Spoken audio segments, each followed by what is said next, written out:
Weche mamoko en ni lweny pod medo dhi mbele e piny Democratic Republic of Congo bang' jolweny piny mag M23 lando chungo lwenyno mondo omi yud kaka ichiwo kony ne oganda moseyudo midhiero kotenore gi lwenyno. Jalup jawach e riwruok mar piny mangima United Nations wacho ni lweny sani otwere nyandwat mar boma ma Kivu e kinde ma kihondko bende goyo oganda e boma ma Bukavu ka kwayo imedo chwalnegi mondo omi gichung lwenyno mar chiwo thuolo mar chwalo kony ne oganda ma sani ni kod midhiero mar kech kendo gionge gi kuonde mag dak.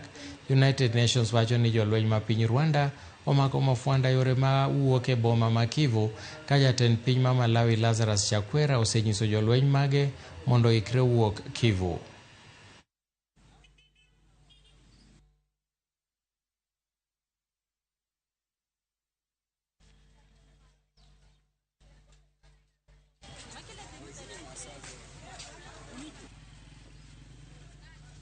So far, 2,000 bodies have been collected from the Goma streets in recent days, and 900 bodies remain in the morgues of the Goma hospitals. We do not think that number would not go up. We expect this number to go up. And there's still many decomposing bodies in certain areas.